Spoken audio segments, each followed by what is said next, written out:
चलो, अब जब हम ये क्षेत्र कर रहे हैं तो यहाँ पर कुछ पाइपलाइन है पश्चिम एशिया की, वो भी कर लेते हैं।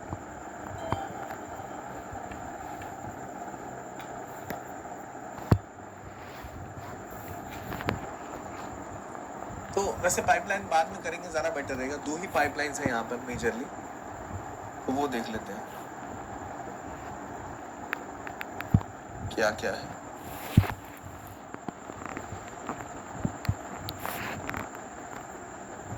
एक यहाँ जो पाइपलाइन न्यूज़ में थी काफ़ी ज़्यादा, वो थी आपकी सुमेध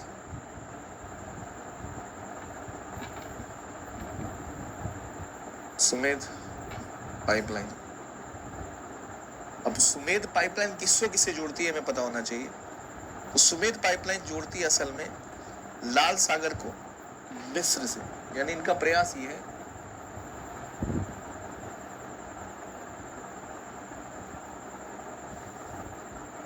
इनकी कोशिश ये है कि यहाँ से इधर नहीं जाना पड़े, तो बिना इधर घुसे सीधा यहाँ से आप यहाँ तक निकल आओगे। तो ये आपका प्रयास है, मैं दिखाता हूँ आपको।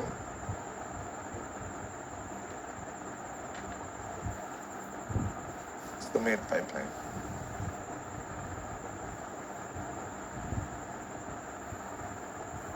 ये देखो, ये बिना आपको स्वेज नहर गए हुए इसके विकल्प के तौर पे आप जा सकते हो। तो अल सुखना से जाओगे आप और यहाँ तक निकल जाओगे सीधा, यहाँ से यहाँ। इसका नाम है सुमेध पाइपलाइन। तो कहाँ से गुजरती है? तो मिस्र से गुजरती है। मिस्र में स्वेज से आप घुसोगे और सीधा निकलोगे मेडिटेरेनियन में। सुमेर मतलब su as in swiss, Suez, med as in Mediterranean. ठीक है, चलो, तो ये कहानी यहाँ की होगी। अब जरा सा थोड़ा कहानी को घुमाते हैं और हम जिस क्षेत्र में हैं, मैं थोड़ा सा वहाँ वापस लेके आता हूँ चीज़ों को। अब एक बार मैप पर क्विक रिवीजन करेंगे ताकि आपको तुरंत से याद रह जाए कौन कौन सी जगह अभी तक आपने पढ़ी है, और थोड़ा सा आप एक इमेज के थ्रू चीज़ों को रिवाइज कर पाओ दोबारा से। एक बार देख लेते हैं ताकि इंपॉर्टेंट चीज़ें आपको याद रहें। पहली चीज़, अभी तक जो हमने पढ़ा, ईरान में हमने पढ़ा यहाँ पर कौन सा बंदरगाह है? यहाँ पर है चाबहार। ठीक, और उसके ठीक सामने एक और बंदरगाह है, इसका नाम क्या था? बांदर अब्बास। बांदर अब्बास, यहीं से अपने रूट निकाला अफगानिस्तान जाने का, जराज दिलाराम हाईवे वाला रूट। फिर हमने देखा यहाँ पर तुर्म द्वीप है, जिनके बीच में तुर्म और अबू मूसा, जहाँ विवाद है संयुक्त अरब अमीरात एवं ईरान के बीच में। फिर हमने यहाँ पर कई शहरों के बारे में जाना, इस्फहान, नतांज, बुशहर, उर्दू, शिराज, जिनके ऊपर बमबारी हुई है। ईरानी के जो शहर है वो आपने यहाँ देखे। फिर इधर आ जाओ तो यहाँ अराश का इलाका है, गैस फील्ड, जिसको लेकर ईरान और कुवैत के बीच में झगड़ा है। ठीक, हमने देखा फिर सीरिया में हमने देखा दमस्कस, होम्स, हमा जैसे राज्य, जिनके ऊपर पहले असद का शासन था, उसका तख्ता पलट हो गया।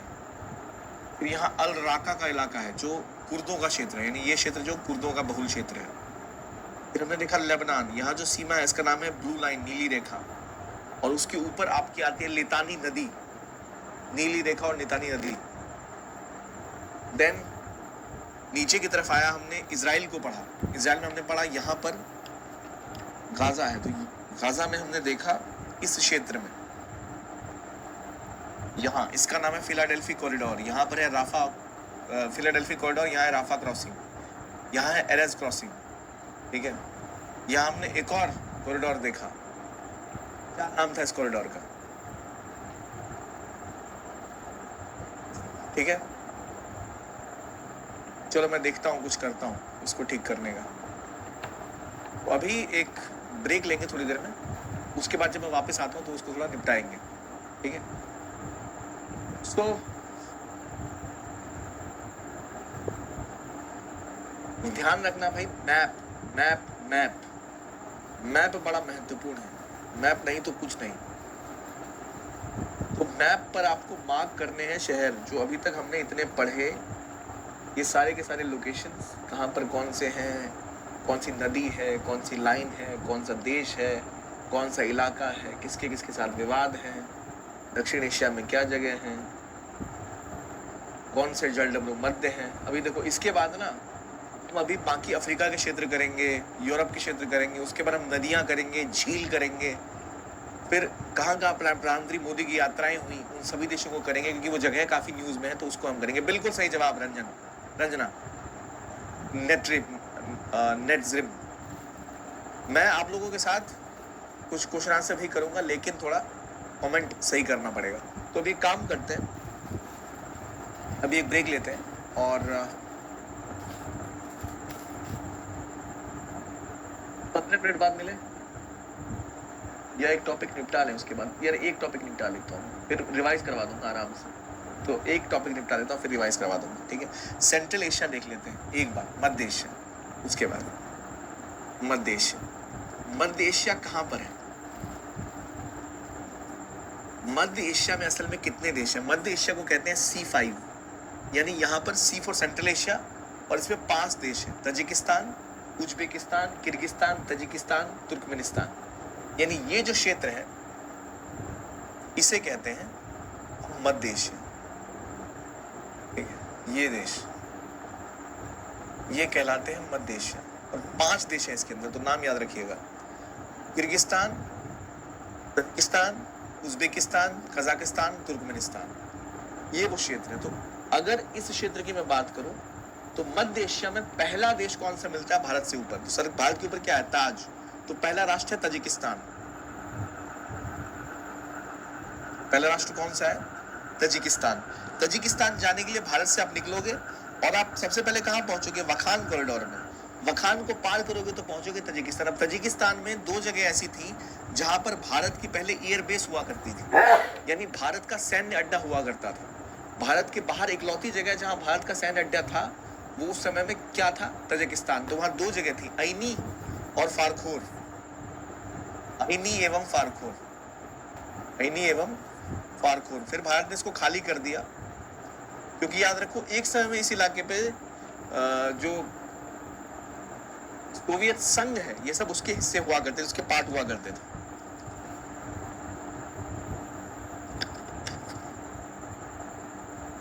बाद में भारत ने इसको खाली कर दिया, ठीक है।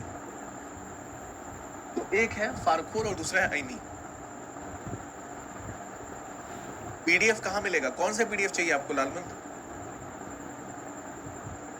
मैं टेलीग्राम पे डाल दूंगा एक पीडीएफ। तो ये वाली तो आपको साइट पे मिल जाएगी, इसके नीचे लिंक मिलता है, उस लिंक पे क्लिक करोगे तो आप पहुंचोगे पीडब्ल्यू की ऐप पर।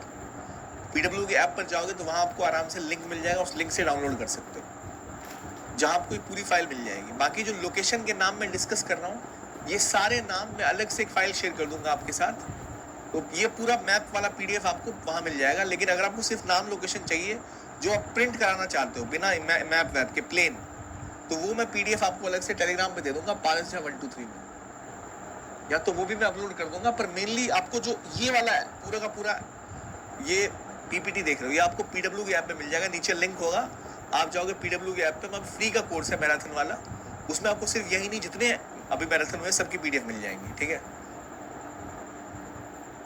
चलो मैं कुछ करता हूँ, ठीक है। चलो मध्य एशिया पे आते हैं, C5 5 देश है। तो मैं आपको कुछ समझा रहा था कि पहला तजिकिस्तान। तजिकिस्तान में 2 ऐसे इलाके थे जहां पर भारत के पहले एयरबेस हुआ करते थे, ऐनी और दूसरा पारखोर, ऐनी एवं पारखोर। तो ऐनी फारखोर कहाँ है? तजिकिस्तान में। अब उज्बेकिस्तान का जो इलाका है ये बहुत ऐतिहासिक है, आपका बाबर, मुगल, कनिष्क वगैरह सब इधर से चल के आ रहे हैं। कहां से आए चल के? उज्बेकिस्तान से। ये यहाँ पर 2 ऐसे क्षेत्र हैं जिसका नाम आपको पता होना चाहिए जहां बहुत सारा कॉन्फ्लिक्ट हुआ पड़ा है उज्बेकिस्तान में। यहाँ एक क्षेत्र है जहां इन 3 देशों के बीच में झगड़े हैं, तजिकिस्तान, उज्बेकिस्तान और किर्गिस्तान के बीच में। इस इलाके का नाम है पाटकन क्षेत्र। पाटकन क्षेत्र जहां पर इनके पीछे विवाद है, और फरगना फरगना घाटी, फरगना घाटी। तो इतना है। मध्य एशिया में हम बात करें तो आपको जो पता होना चाहिए वो है आईनी, पारखोर। ये क्या है? ये भारत के पूर्व में जो भारत के जो हवाई जो अड्डे थे, वो हवाई अड्डे नहीं, जो हमारे सैन्य हवाई अड्डे थे, वो जो भारत ने अब खाली कर थे। ये भारत के पूर्व में जो भारत के जो हवाई जो अड्डे थे, हवाई अड्डे नहीं, जो हमारे सैन्य हवाई अड्डे थे, वो जो भारत ने अब खाली कर दिए। हवाई अड्डे भारत पाकिस्तान के बीच में क्षेत्र है, जहां बताना चाहिए जहां बहुत सारा कॉन्फ्लिक्ट हुआ पड़ा है उज्बेकिस्तान में। यहाँ एक क्षेत्र है जहां इन तीन देशों के बीच में झगड़े हैं, तजिकिस्तान, उज्बेकिस्तान और किर्गिस्तान के बीच में। इस इलाके का नाम है बाटकन क्षेत्र। बाटकन क्षेत्र, जहां पर इनके पीछे विवाद है, और फरगना घाटी, फरगना घाटी। तो इतना है। मध्य एशिया में हम बात करें तो आपको जो पता होना चाहिए वो है आईनी, पारखोर। ये क्या है? ये भारत के पूर्व में जो भारत के जो हवाई जो अड्डे थे, हवाई अड्डे नहीं, जो हमारे सैन्य हवाई अड्डे थे, वो जो भारत ने अब खाली कर दिए। कहां पर है? तजिकिस्तान में। दूसरा हमने देखा बाटकन क्षेत्र, जहां पर विवाद है तीन देशों के बीच में, तजिकिस्तान, किर्गिस्तान और उज्बेकिस्तान। दूसरा बाटकन क्षेत्र के अलावा एक और ऐसा क्षेत्र है जहां विवाद है, वो है फरगना, फरगना, फरगना का जो इलाका है, फरगना की घाटी, फरगना वैली, जहां से बाबर भी इंडिया में आया था। तो ये कहा, ये है उज्बेकिस्तान में। मैप पे फिर बता रहा हूं, इधर फरगना और बाटकन। तजिकिस्तान में आपके दो क्षेत्र, आईनी और फारखोर। ठीक है, ये लोकेशन न्यूज में थी, तो वो आप जरा देख लो, ताकि याद रहे।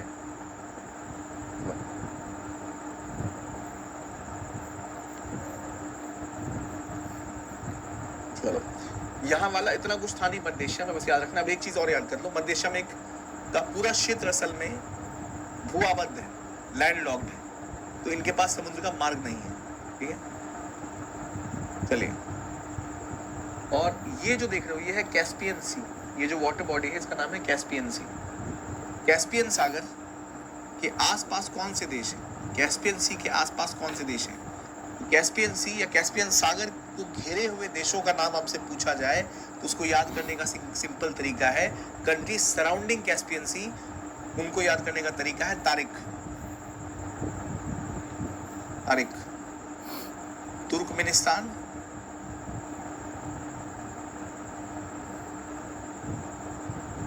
Afghanistan, Russia, Iran and Kazakhstan. ये वो देश हैं जो कि कैस्पियन सी के आसपास, आपसे पूछा जाए कैस्पियन सी के आसपास कौन से देश है, तो इस प्रकार से याद कर सकते हो। फिर आपसे पूछा जाए एक और यहाँ सागर है, वो कौन सा सागर है? वहाँ दो देश है, उज्बेकिस्तान, कजाकिस्तान। अरल सागर, जो अब बिल्कुल सूखता जा रहा है। तो अगर आपसे पूछा जाए अरल सागर के आसपास कौन से राष्ट्र हैं, अरल सागर, तो वहाँ आपको याद रखना है दो राष्ट्र में हुए, उज्बेकिस्तान और कजाकिस्तान। उज्बेकिस्तान एवं कजाकिस्तान कहाँ पर है? तो ये देखो, ये है कैस्पियन सागर, ये जो देख रहे हैं। इसके आसपास के राष्ट्र याद करने का तरीका क्या है? तारिक। तारिक, तारिक वाले देश सारे इसके आसपास है। दूसरा है अरल सागर, दिस इज अरल सी। यहाँ देख रहे हैं ऊपर, यहाँ दो एक ट्रायंगल से दिख रहे हैं। ठीक है, ये आपका है अरल सागर। ठीक है, अरल सी। तो ये पहले बहुत बड़ा हुआ करता था, अब अरल सी सूखता जा रहा है, और असल में अरल सागर के आसपास एक रेगिस्तान बन चुका है। तो सोचो, अरल सागर के बारे में हम पढ़ते हैं, पर अरल सागर का हाल ऐसा खराब है कि अरल के आसपास एक मरुस्थल बन चुका है।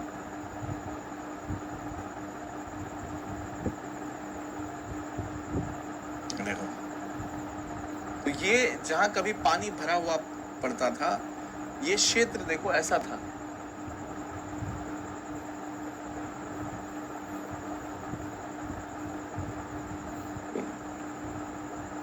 यानी देखो नाव है यहाँ पर खड़ी,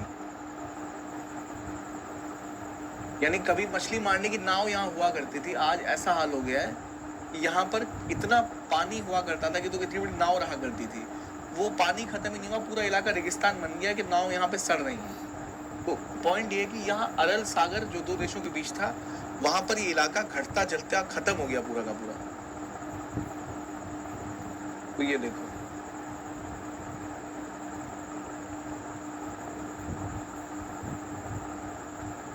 हाँ ये जरा बेटर इमेज है, ये देख लो, यहाँ से आपको पता लग जाएगा। तो इससे आपको याद रहेगा भैया कौन सा इलाका है। तो अरल सागर पहले ऐसा हुआ करता था, इतना बड़ा, फिर सूखते सूखते पानी निकलता गया, और जो क्लाइमेट चेंजेस की वजह से ये इस स्थिति में आ चुका है। तो अरल सागर किन किन देशों के बीच में है? Uzbekistan, Kazakhstan. कैस्पियन के आसपास कौन सा है? तारिक, कजाकिस्तान। कैस्पियन के आसपास कौन सा है? तो अरल सागर किन किन देशों के बीच में है? Uzbekistan, Kazakhstan. कैस्पियन के आसपास कौन सा है? तारिक।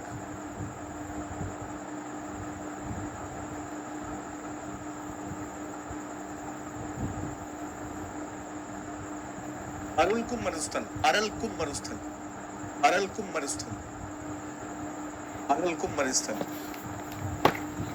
ठीक है, अरलकुम मरुस्थल, ठीक है, अरलकुम मरुस्थल। यहाँ अब अरल सागर हटके अब अरुलकुम मरुस्थल आ चुका है। तो अभी तक जो हमने जितने भी हमने लोकेशंस कवर किए हैं, ध्यान रखना अरल सागर कहाँ है, अरल सागर के आसपास कौन से राष्ट्र हैं, कैस्पियन सागर कहाँ है, कैस्पियन सागर के आसपास कौन से राष्ट्र हैं, मध्य एशिया में कौन कौन से राष्ट्र हैं,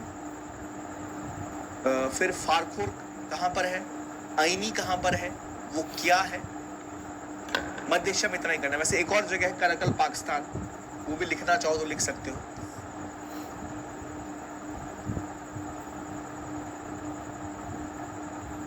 ये असल में उज्बेकिस्तान में है, और ये लोग चाहते हैं कि भैया हमें ना अलग देश दे दो। असल में देखो ये जो इलाका है ये उज्बेकिस्तान, देखो यहाँ जो क्षेत्र है ना, ये वाला हिस्सा चाहता है हम अलग होना चाहते हैं, तो वो अपने लिए उनके पास काफी ज्यादा स्वायत्तता है। So there is called as Karakalpakstan. मैं कुछ करता हूँ प्रिंसेस, अभी आते हैं हम जरा रिपीट करके ब्रेक के बाद, उसके बाद मैं इसका निपटारा कर दूंगा समस्या का। तो करकल पाकिस्तान एक याद रखना, हाल में जो 2-3 जगह वो याद रखना बस आप मध्य एशिया में। बाकी एक ब्रेक लेते हैं अब, ठीक है। लेट्स मीट एट 12:15, 12:15 पे मिलते हैं, और 12:15 पे मिलके फिर हम आगे डिस्कशन करेंगे, ठीक है। चलो 15 मिनट्स का ब्रेक ले लें, 15-20 मिनट्स का, उसके बाद मिलते हैं 12:15 पे मिलते हैं, and then we will discuss, ठीक है।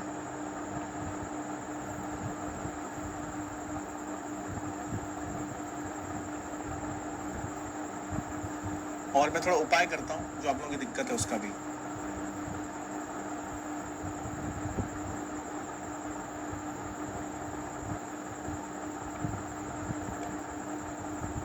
क्या 20 कर दें क्या? 20 कर देते हैं, लंच कर लो भाई।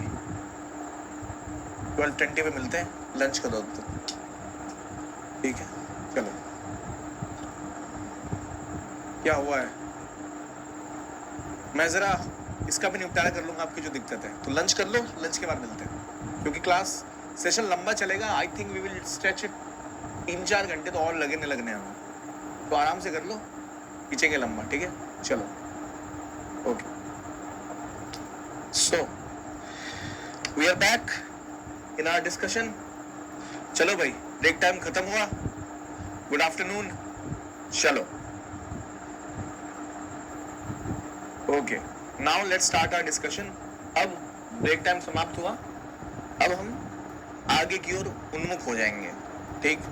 अभी तक जो चीजें हमने पढ़ी उसका एक शॉर्ट रिव्यू। दक्षिण एशिया से जुड़ी हुई कुछ लोकेशंस हमने जानी, जैसे बगराम से लेकर चमन, तोरखम, ये सारी की सारे, ठीक है। आप चिंता मत करो, मैंने इसका उपाय कर लिया है। कमेंट अगर इधर उधर होंगे तो उड़ा दिए जाएंगे, ठीक है। चलो, जय हिंद, ठीक है। पहली चीज तो दक्षिण एशिया, फिर हमने किया पश्चिम एशिया, और हमने उसके बाद मध्य एशिया किया। तो यहाँ अगर मैं आपसे अब पूछूं कि भैया यहाँ कौन सी लोकेशन इंपॉर्टेंट है, कौन कौन सा यहाँ पर जल डमरू मध्य है, क्या उसकी रेलेवेंस है, ईरान का कॉन्फ्लिक्ट क्यों हो रहा है, लेबनान में क्या है, सीरिया में क्या है, ये सारी चीजें आपको पता होनी चाहिए। बताइए मनीष, आप एक काम करिए, आप पहले कोर टॉपिक पर पढ़ लीजिए करंट अफेयर्स, उसके बाद रिवीजन पे आना। करंट अफेयर्स थोड़ा सा पढ़ लोगे तो ज्यादा बेटर रहेगा।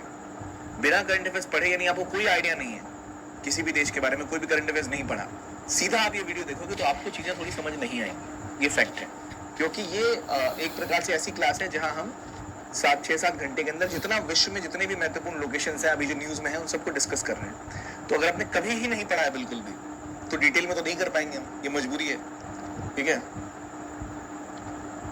ठीक है प्रांजन, कोशिश करते हैं कि इंग्लिश में भी कुछ वर्ड लिख दे। चलिए, चलो।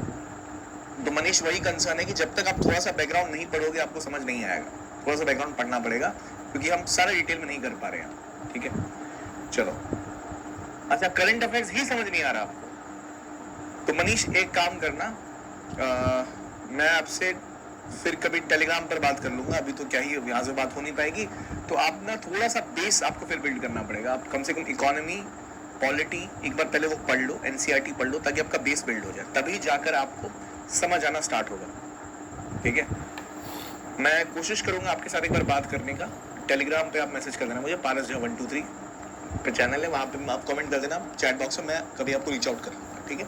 क्योंकि ऐसे तो यहाँ एक्सप्लेन मैं कर नहीं पाऊंगा, तो मैं मुद्दे पे आता हूँ दोबारा। यहाँ तक हमने निपटा लिया एरिया, ठीक। यहाँ से जुड़ी हुई जो महत्वपूर्ण लोकेशंस हैं, जो प्लेसेस हैं, वो हमने कर ली। अब हम आएंगे एक दूसरे इलाके की तरफ, जो कि है साउथ ईस्ट एशिया एवं ईस्ट एशिया। यहां क्या विवाद है जरा ये समझते हैं पहले। तो देखो, सबसे पहले भारत से दक्षिण से आप नीचे की तरफ जा रहे हैं, ठीक। पीडीएफ अगेन लिंक में मिल जाएगा शाहनवाज वीडियो के। देन अदर थिंग्स, मेरी जो लिस्टिंग है व्हाइट वाली, अगर प्रिंट लेना है ब्लैक पे कुछ लोगों को दिक्कत आती है तो वो टेलीग्राम से लेना, मैं टेलीग्राम पे डाल दूंगा, जहां आपको पीडीएफ मिल जाएगा। इमेज वाली फाइल जो है वो टेलीग्राम ये आपको मिल जाएगी अपने वेबसाइट पर, पीडब्ल्यू की वेबसाइट पर। नीचे एक लिंक होगा, क्लिक करना, एनरोल करना, फ्री में कोर्स है, उसके साथ आप एनरोल कर सकते हो, ठीक है। चलो, सो अब जरा हम थोड़ा सा आगे बढ़ रहे हैं, और एक बार फिर मैं साउथ एशिया पे आता हूँ, क्योंकि हमारा बेस यहीं से स्टार्ट होगा। ये भारत है, ये चीन है, ठीक। अब भारत, चीन, नेपाल, इस क्षेत्र में कई ऐसे काम हैं जो हुए, कई ऐसी लोकेशन है जो हमें पता होनी चाहिए, कई ऐसी चीजें हैं जो बार बार न्यूज में थी, उन सब को अब हम करेंगे। जो लोकेशंस यहाँ अभी इधर वाले कर लिए, अभी इधर वाले करेंगे, ठीक है। सो अब यहाँ पे हम डिस्कस करेंगे सारी लोकेशन जो भी इंपॉर्टेंट है।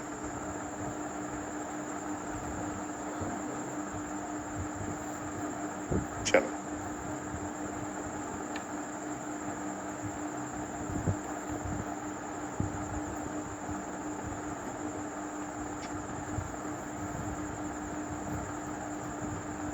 हमने यहाँ के जल डमरू मध्य तो कर लिए। अब यहाँ जो विवादित जगह हैं इनके बारे में थोड़ी जानकारी एकत्रित कर लेते हैं, ठीक है। चलिए, तो देखिए, सबसे पहले आ जाओ इस क्षेत्र में। तो भारत के विवाद कहाँ कहाँ किस किस के साथ है वो क्षेत्र हम करते चलते हैं एक एक करके। जैसे यहाँ देश है नेपाल, तो नेपाल, क्योंकि नेपाल में इलेक्शन हुए, नए बैलेंस शाह नए इनके राष्ट्रपति बने हैं, तो नेपाल से संबंधित कुछ लोकेशन न्यूज में है, वो देख लीजिए। नेपाल से संबंधित जो स्थल हैं जो आपको पता होने चाहिए वो कौन कौन से हैं। तो पहला, एक भारत नेपाल विवाद, ये कौन सा है, ठीक है। तो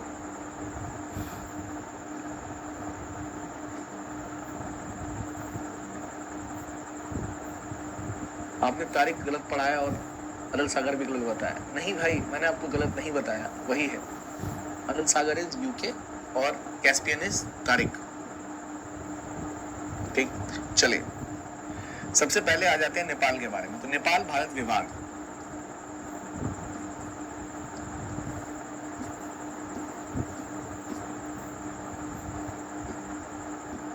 क्योंकि जैसे आपको डाउट आ रहा है तो डाउट में दिक्कत नहीं है, यहां आ जाओ कैस्पियन में करने। अब मैंने बोला Tariq, Turkmenistan 1, A for Azerbaijan, यहां अजरबैजान, ठीक है।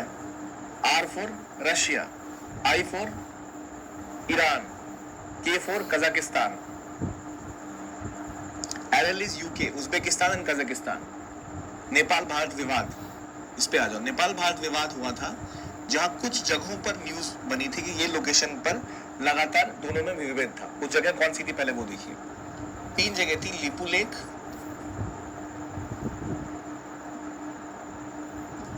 लिपू लेक 1, लिम्पियाधुरा 2 और तीसरा कालापानी। ये 3 ऐसी लोकेशन थी जो लगातार खबरों में थी 2-3 साल पहले। नए राष्ट्रपति आने के बाद, प्रधानमंत्री बनने के बाद शायद दोबारा इसके ऊपर खबरें बने, तो ये हमें ध्यान देने की जरूरत है। चलो देख लेते हैं तारीख।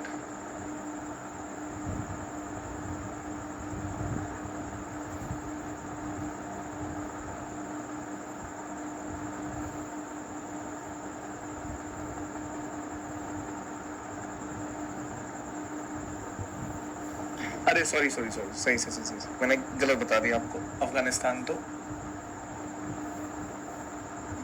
अजरबैजान, सॉरी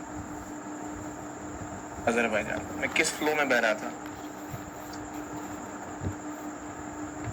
ठीक है। Russia, Iran, Kazakhstan. चलो धन्यवाद पॉइंट आउट करने के लिए कैस्पियन वाले पॉइंट पर। स्मार्ट। फिर आ जाते हैं इसके ऊपर। ये है एलएलसी, यूके, उज्बेकिस्तान, कजाकिस्तान। ये है एलएलसी, ये है कैस्पियन सी। तो ए मैंने अफगानिस्तान लिखवा दिया, A is not Afghanistan, A is Azerbaijan जो यहाँ पर है। तारीख फिर से मैं कर देता हूँ। अपॉलॉजीज। तो के फॉर कजाकिस्तान, ठीक है, T for Turkmenistan, A for Azerbaijan, R for Russia, I for, sorry यार क्या लिख रहा हूँ, T for Turkmenistan, A for Azerbaijan, R for Russia, I for Iran and K for Kazakhstan. ये देश हैं तारीख जो है कैस्पियन सी के आसपास वाली, और ये है आपका एलएलसी, कजाकिस्तान, उज्बेकिस्तान, यूके। ठीक, चलो अब आ जाते हैं नेपाल के ऊपर। लिपू लेक, लिम्पियाधुरा, कालापानी। ये 3 ऐसे एरिया है जहां विवाद है भारत और नेपाल के बीच में। तो पहले ये समझ लो ये क्या है, उसके बाद मैं आगे एक्सप्लेन करता हूँ। मैंने हालांकि पहले भी बताया हुआ आप लोगों को, फिर एक्सप्लेन कर देता हूँ। ये भारत और नेपाल की सीमा विवाद है। तो कैसे शुरू हुआ ये बताता हूँ पहले। तो भारत और नेपाल के बीच में एक संधि हुई है, जो संधि हुई थी सिगोली की संधि। इसके तहत भारत और नेपाल की सीमा निर्धारित की गई थी कि जो हमारा एक नदी बहती है, काली नदी, उसके हिसाब से हमारे और नेपाल के बीच की वो सीमा थी। तो अगर काली नदी बह रही है, ये नियम ऐसा है कि मान लो ये एक नदी है जहां से उद्गम स्थान है नदी का, ठीक है। ये मान लो एक जगह है जहां से ये नदी शुरू होती है, काली नदी। तो फिर यह पहाड़ है, तो ये नदी है काली नदी। तो ये जो पॉइंट है जहां से निकल रही है, मान लो नदी ऐसे गई, ऐसे गई, ऐसे गई, ऐसे गई, ठीक है। जरा गौर से देखना, यहां एक नदी शुरू हो रही है, ये नदी है काली नदी या महाकाली नदी। तो सिगोली संधि के हिसाब से इस काली नदी का जो उद्गम स्थल है, उसके नीचे से, जैसे उद्गम स्थल हुआ नदी का, उसके एक तरफ नेपाल है, इस तरफ भारत है। तो काली नदी यहां है और जो इसका उद्गम स्थल है उसका नाम है काला पानी। महाकाली नदी का उद्गम स्थल है काला पानी। काला पानी वो जगह है जो उद्गम स्थल है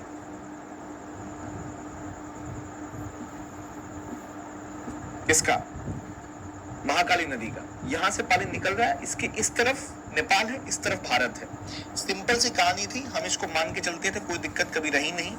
लेकिन अचानक से क्या हुआ, नेपाल को एक दिन सपना आया कि नहीं नहीं नहीं, ये इलाका हमारा यहां से नहीं है, इस नदी का उद्गम स्थल असल में यहां है। उन्होंने क्लेम कर दिया कि नदी का उद्गम स्थल काला पानी में नहीं है। अगर काला पानी में उद्गम स्थल है तो नेपाल यहां से शुरू होता है, क्योंकि सिगोली संधि के हिसाब से जहां से नदी बहना स्टार्ट होती है उस नदी के पूर्व में नेपाल है और पश्चिम में भारत है। तो यहाँ नदी शुरू हुई, इसके पूर्व में नेपाल, इधर भारत, उसके ऊपर तो नेपाल है ही नहीं, तो वो भारत का हिस्सा है। लेकिन इन्हें सपना आया एक दिन, उन्होंने कहा नहीं नहीं, नदी जो है ना वो यहां से शुरू होती है। इन्होंने क्लेम कर दिया कि लिम्पियाधुरा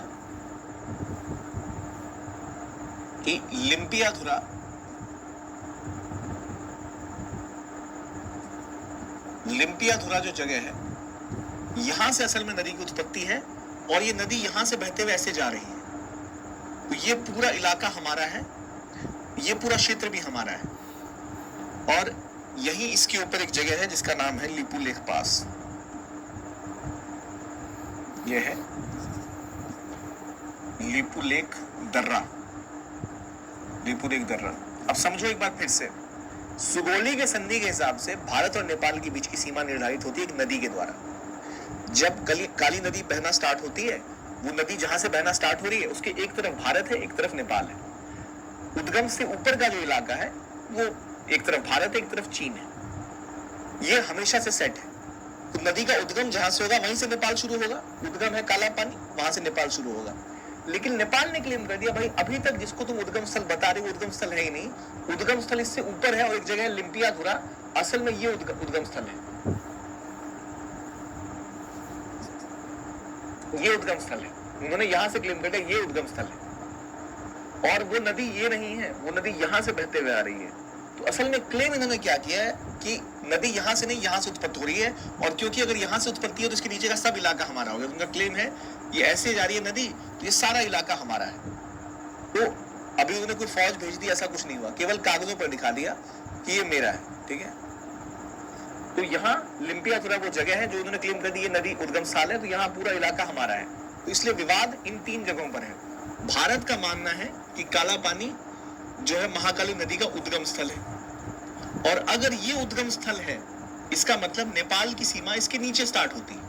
लेकिन नेपाल ने क्या क्लेम कर दिया कि लिम्पियाधुरा जो है वो उद्गम स्थल है। लेकिन अब आपके मन में सवाल होगा कि ये क्लेम कर क्यों रहे हैं, यहाँ कोई नदी तो होगी ना जो क्लेम कर रहे हैं। तो असल में कोई और नदी है, इस नदी का नाम है यंगताकुती। यंगताकुती नाम की एक रिवर है। ये रिवर जो है वो क्लेम कर रहे यही का महाकाली, असल में महाकाली नहीं है, वो उसकी एक सहायक नदी है।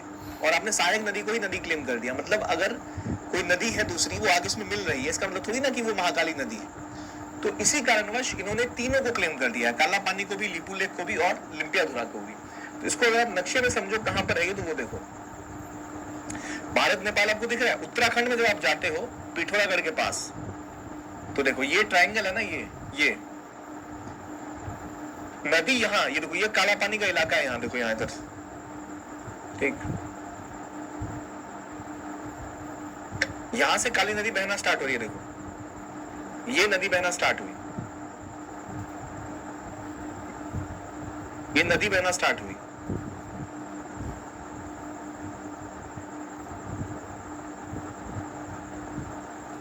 नदी बहेगी तो नदी के बहते ही इधर आपको नेपाल दिखने लग जाएगा, ठीक है। ये देखो ये नदी आ रही है यहां से, देखो ये नदी आई यहां से, ये देखो यहाँ नदी आई, काला पानी, इस जगह से नदी की शुरुआत हो रही है। नदी यहां से पानी निकला, ये इलाका यहां से नेपाल की सीमा स्टार्ट हो गई। लेकिन नेपाल को सपना क्या आ रहा है कि काला पानी से नहीं उत्पत्ति हो रही है, यहां से उत्पत्ति हो रही है, यहां से, यानी हमें यहां से पूरा ट्रायंगल वाला हिस्सा ये भी हमें दे दो, क्योंकि नदी यहां निकल रही है। अरे भैया यहाँ कोई और नदी निकल रही है, जिस नदी की बात हम कर रहे हो यहां से निकल रही है। अब तो गूगल पे भी दिख रहा है, तब भी दिक्कत आ रही है। सो नेचुरल बाउंड्री ये है, फिर से देखो ये नेचुरल बाउंड्री है काला पानी वाली। इनको सपना क्या दिख रहा है, ये नहीं, ये बाउंड्री है। तो इसलिए इसी हिसाब से तो पूरा हिस्सा क्लेम कर लिया है, कह रहे हमारा है तो आगे ले लो। अब इनको क्यों ये सब नजर आ रहा है, इनको क्यों ये सब दिखने लग गया, गौर करो यहाँ और कौन है। इनको ये सब करने का कारण ये है कि अब ऊपर देखोगे तो एक और खिलाड़ी यहाँ बैठा है जो है चाइना। सो चाइना के दबाव में आकर ऐसा काम कर रहे हैं कि ये इधर क्लेम कर रहे हैं, अगर ये हिस्सा क्लेम कर लेंगे तो हम इनको हिस्सा दे दें, इनकी डिमांड ये है, ठीक है। एक रुक जाओ मैं देखता हूं,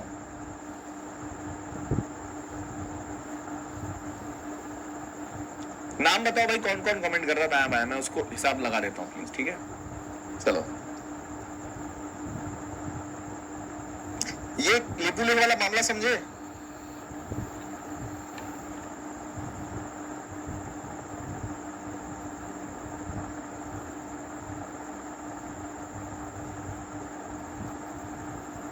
ठीक है,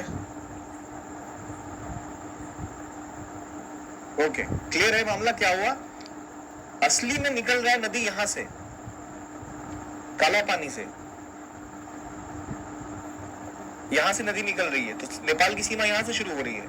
लेकिन ये क्या कह रहे हैं, भैया यहां से नहीं, नदी यहां से निकल रही है, तो ये पूरा ही इलाका हमें दे दो। तो इसलिए विवाद हो रखा है, ठीक है?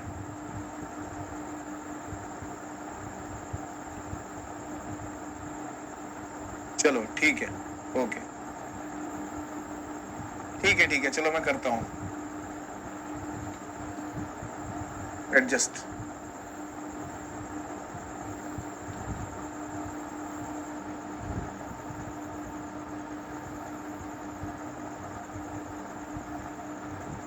ठीक है, चलो, तो ये क्लियर हो गया मामला। तो विवाद क्या है? भारत का मानना है कि उद्गम स्थल काला पानी है, नेपाल का मानना क्या है कि उद्गम स्थल क्या है? लिम्पियाधुरा, और लिम्पियाधुरा के नीचे पूरा पूरा वो क्लेम कर रहे हैं, ठीक है? चलो, ठीक है।